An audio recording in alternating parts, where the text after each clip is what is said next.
Hi friends, मैं प्रतीक पुरोहित स्वागत करता हूं आप सभी का डिजिटल तैयारी के यूट्यूब चैनल पर। फ्रेंड्स, आज हम लोग डिस्कस करेंगे the history of banking in India.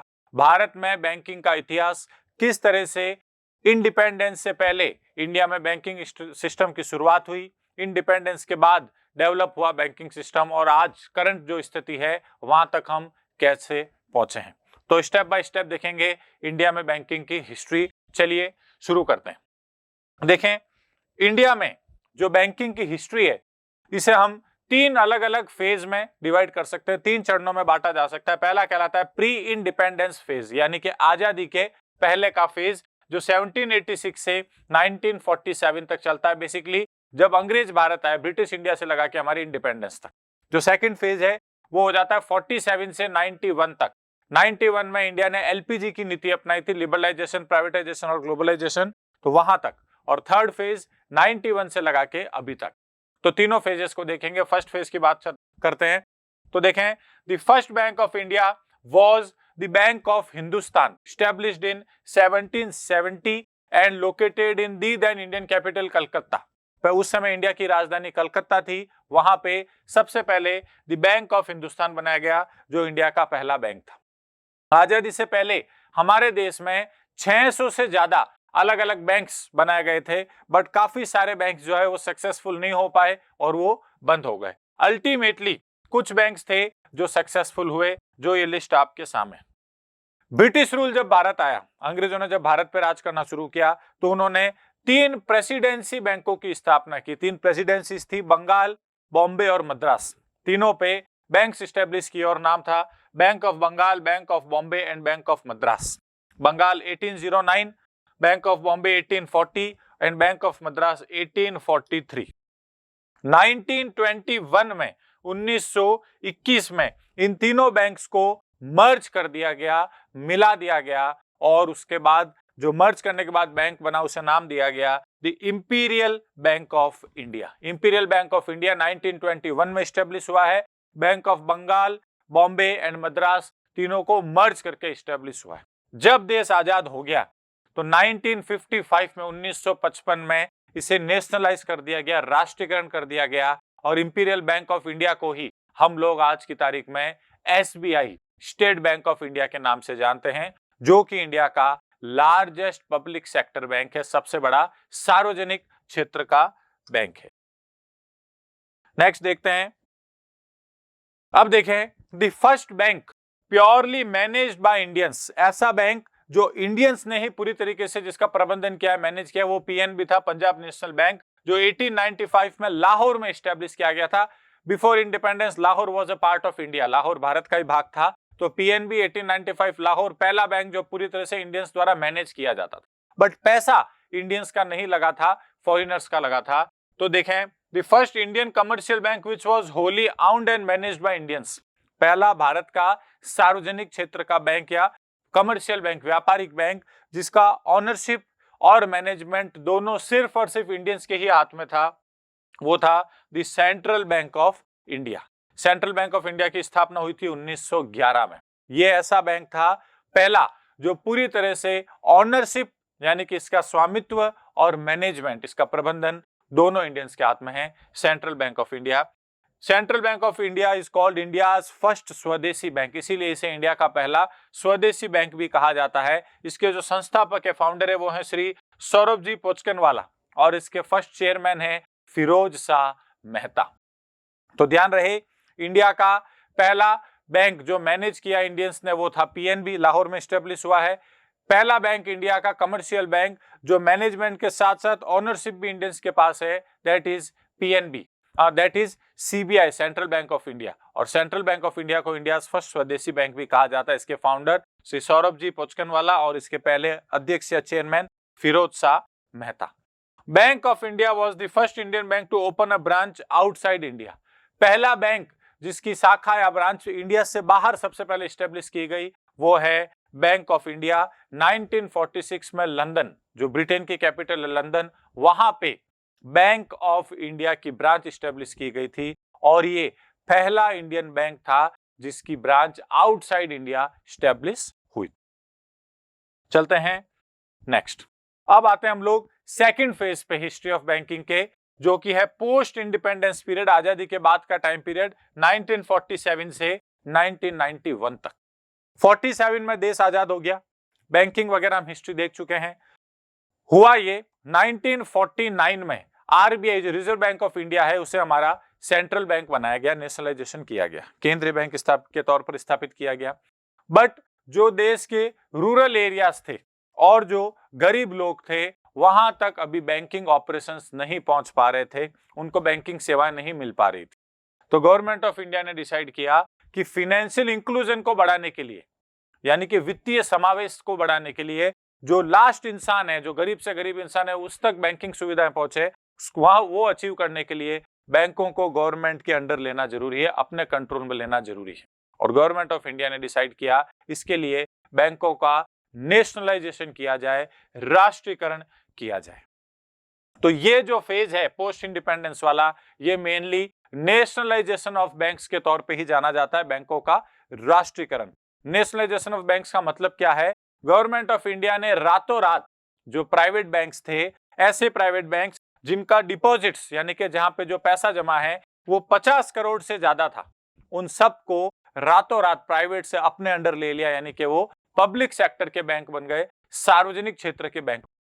Public sector का मतलब क्या है? वो गवर्नमेंट ऑफ इंडिया के अंदर आ गए सारे बैंक्स, उसी को कहा जाता है नेशनलाइजेशन ऑफ बैंक्स, बैंकों का राष्ट्रीयकरण। यह इंडिया में 2 बार हुआ, पहली बार हुआ है 1969 और सेकंड टाइम हुआ है 1980। दोनों टाइम हमारी प्राइम मिनिस्टर श्रीमती इंदिरा गांधी ही थी। बैंकों का नेशनलाइजेशन कौन से एक्ट के अंदर किया गया? तो बैंकिंग रेगुलेशन एक्ट 1949 एक एक्ट पास किया गया और उसी के तहत गवर्नमेंट ऑफ इंडिया ने बैंकों का नेशनलाइजेशन कर दिया, यानी कि राष्ट्रीयकरण कर दिया। आरबीआई का नेशनलाइजेशन होता है 49, एसबीआई का नेशनलाइजेशन होता है 1955 और बाकी के जो बैंक्स हैं उनका नेशनलाइजेशन 1969 और 1980, 1969 और 1980 2 बार किया जाता है। कंडीशन ध्यान रहे, ऐसे बैंक जिसमें नेशनल डिपॉजिट्स, ऐसे प्राइवेट बैंक जिसमें नेशनल डिपॉजिट्स 50 करोड़ से ज्यादा थे, 50 करोड़ से ज्यादा थे, उनको क्या कर दिया गवर्नमेंट ऑफ इंडिया ने? नेशनलाइज कर दिया। और जो थर्ड फेज आता है हिस्ट्री ऑफ बैंकिंग का, वो कहलाता है लिबरलाइजेशन पीरियड। लिबरलाइजेशन पीरियड 1991 से शुरू होता है और वो अभी तक चल रहा है। 1991 इंडियन इकोनॉमी का वाटरशेड ईयर कहलाता है। वाटरशेड ईयर का मतलब ऐसा साल कहलाता है जिसने भारतीय अर्थव्यवस्था को पूरी तरीके से बदल के रख दिया। हमें आईएमएफ और वर्ल्ड बैंक से लोन लेना पड़ा और लोन लेने पर उन्होंने हमारे सामने कंडीशंस रखी थी कि आप अपनी इकोनॉमी का स्ट्रक्चर चेंज करेंगे, अपनी अर्थव्यवस्था का ढांचा जो है उसको बदलेंगे। इंडियन इकोनॉमी पहले काफी कंजर्वेटिव थी, काफी प्रोटेक्टेड इकोनॉमी थी। तो आईएमएफ और वर्ल्ड बैंक ने इंडिया से कहा आपको अपनी इकोनॉमी को खोलना पड़ेगा, ओपन अप करना पड़ेगा, फॉरेन इन्वेस्टमेंट को बढ़ाना पड़ेगा और रूल्स एंड रेगुलेशंस को थोड़ा हल्का करना पड़ेगा। तो यही हमारे पास कोई रास्ता नहीं था, because we were on the verge of bankruptcy. हम जो है, हमारा देश, हमारी इकोनॉमी कोलैप्स होने के कगार पर खड़ी थी, पूरी तरीके से चरमरा चुकी थी। तो हमने उनकी बात को माना और 1991 में गवर्नमेंट ऑफ इंडिया ने पॉलिसी अपनाई एलपीजी। एलपीजी का मतलब है liberalisation, privatisation and globalisation. Liberalisation का मतलब होता है उदारीकरण, प्राइवेटाइजेशन मींस निजीकरण, ग्लोबलाइजेशन मींस वैश्वीकरण। मीनिंग क्या है? लिबरलाइजेशन का मतलब होता है रूल्स एंड रेगुलेशंस जो हैं, अलग अलग जगह आपको लाइसेंस लेना होगा, ये सारा कुछ करना होगा, उनको थोड़ा इजी किया गया, कम किया गया। प्राइवेटाइजेशन का मतलब जो निजी क्षेत्र है, जो प्राइवेट सेक्टर है, उसे एंट्री दी गई बैंकिंग सिस्टम में। अब प्राइवेट बैंक्स की स्थापना इंडिया में की जा सकती थी। और ग्लोबलाइजेशन का मतलब है आप अपनी इकोनॉमी को फॉरेनर्स के लिए ओपन कर रहे हो, यानी कि अब फॉरेन बैंक्स भी धीरे धीरे इंडिया में इस्टेब्लिश किए जा सकते थे, स्थापित किए जा सकते थे। तो 1991 से अभी तक का जो दौर है वो बैंकिंग हिस्ट्री का लिबरलाइजेशन पीरियड या फिर उदारीकरण का काल कहलाता है। अब हुआ क्या? आजादी के बाद बैंकों का राष्ट्रीयकरण हो गया। बैंक जो है उनके प्रॉफिट पे नजर रखने के लिए, रेगुलेट करने के लिए आपको और भी काफी कुछ करना जरूरी था। जो गवर्नमेंट बैंक्स थे उनका मेन एम प्रॉफिट नहीं होता है, उनका मेन एम होता है वेलफेयर ऑफ द पीपल, यानी कि लोगों का कल्याण। गवर्नमेंट ऑफ इंडिया ने लिबरलाइजेशन के लिए बैंकिंग सेक्टर में रीस्ट्रक्चरिंग के लिए एक कमेटी बनाई जिसे कहा जाता है बैंकिंग रिफॉर्म्स कमेटी, यानी कि बैंकिंग सुधार समिति, और उस कमेटी के अध्यक्ष थे नरसिंगम। इसीलिए उस कमेटी को नाम दिया गया नरसिंगम कमेटी। और इसका मेन एम क्या था? इंडिया की जो बैंकिंग इंडस्ट्री है, जो बैंकिंग उद्योग है, उसमें सुधार करना, उसमें रिफॉर्म करना। नरसिंगम कमेटी ने एक बड़ी मीटिंग के बाद अलग अलग स्टेक होल्डर से मीटिंग्स की, रीड किया सिचुएशन को और अपने रिकमेंडेशंस दिए, यानी कि अपनी तरफ से उन्होंने गवर्नमेंट ऑफ इंडिया को सुझाव दिए बैंकिंग में रिफॉर्म्स करने के लिए। उनमें से कुछ रिकमेंडेशंस इस प्रकार से थी कि जो बैंक्स हैं उनको ऑटोनॉमी दी जाए, फिनेंशियल ऑटोनॉमी और ऑपरेशनल ऑटोनॉमी। ऑटोनॉमी का मतलब होता है स्वायत्तता, यानी कि बैंक्स को कुछ हद तक इतना पावर दी जाए कि वो अपने डिसीजन खुद ले सकें फिनेंसेस के मामले में और अपने ऑपरेशंस के मामले में। सेकंड बात उन्होंने कही, बैंक्स में प्रोफेशनलिज्म लाया जाए। बैंकिंग सेक्टर जो है वो अनप्रोफेशनल हो रहा था नरसिंगम के हिसाब से, तो नरसिंगम कमेटी के एक रिकमेंडेशन थी उनका प्रोफेशनल बिहेवियर लाया जाए, डिसिप्लिन मेंटेन किया जाए, बैंक ऑफिशियल्स का ट्रेनिंग किया जाए, और जो भी सारी चीजें होती है अदर देन बैंकिंग उनका टाइम पीरियड फिक्स किया जाए, और उसके अकॉर्डिंग प्रोफेशनल बिहेवियर आएगा और ज्यादा से ज्यादा लोगों का बैंकों पे भरोसा बढ़ेगा, ट्रस्ट बढ़ेगा।